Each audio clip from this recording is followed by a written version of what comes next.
Well, if one had to count on both hands how many times I've made bad decisions, this would be in there. And actually, yeah, it's kind of a bad decision. Availability and opportunity got the best of me at this time, and I had the cash in my pocket, and the deal worked out for a buddy of mine as well. His living situation was changing, and it had to go, whether it was to the crusher or over here, and I bought it. Now, I had been in the market for a project truck that I was going to do a little bit of work on and do this and do that and make it cool. Cool enough that all my daughter's boyfriends think it's cool. That's really the only deal. They just can't be faster than me, cooler than me, that sort of thing. I have girls. So here we are. Without getting into too much explanation of it, this unit is not nice.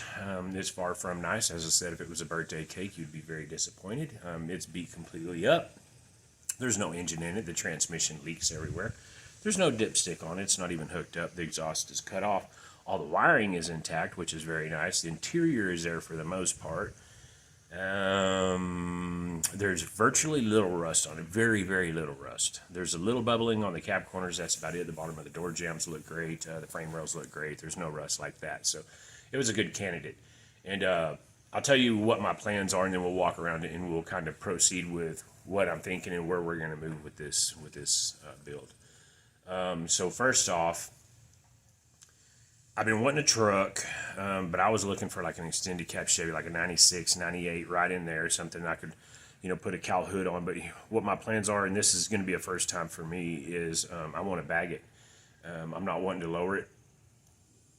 It's going to be low, so it's going to be low, but my end goal is to have a very nice cruiser on bags. When I started looking at the square body Chevrolets, I found out that the prices are through the roof. Nothing that's out there that's affordable to me was worth messing with. I don't have deep pockets, and that's just the way we're going to have to build this. Then I got to thinking, well, this is probably going to be the best way to do it, simply because a lot of, a lot of the folks that I know and the gentlemen that I associate myself with, none of us have deep pockets. We're all built, not bought. So it's kind of one of those deals. And I do this several times a year and have for decades, and everybody knows it. So I figured, why not, document it, press it, and go on that way. So without further ado, let's go ahead and jump into this unit, and I'll show you exactly what I spent my money on, and how disappointed my wife was when she seen it. She said, of everything you could have bought, this was it, huh? And my thinking is if someone has $400 or $500 in their pocket and they wanted to build them a cool little truck, this is where a lot of people start.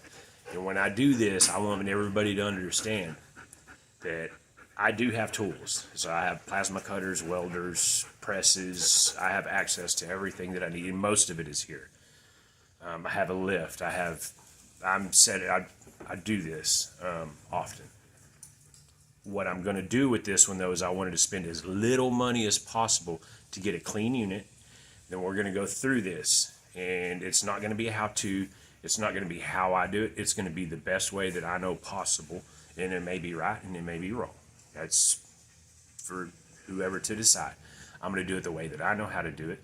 I've got a lot of friends that are in the industry, and I'm YouTube certified everything. So I can put a roof on your house, I can run AC vents, I can paint a car. I'm YouTube certified, like in 142 different trades. So let that tell you. So, period. Let's start looking at this. It's going to be on a budget, and it's not going to be on a baller's budget. It's going to be on a hood-rich budget. We're going to start with this. It's a long bed, so we're going to have to make it a short wide bed, just because that's an entry level into fabrication. We're going to do that. We're going to 4-link this. We're going to put a Watts link in it. We are going to bag it. We are going to do the geometry right. We're going to walk through the geometry, that way it's easy to understand. I'm a basic person. I am stuck in fundamentals of math. I don't know algebra. We're starting there. We're going to walk right through this. So, let's see what $500 will get you, and we'll take a look at this unit and I guess set a game plan in motion. So let's get started. I'm going to spin around.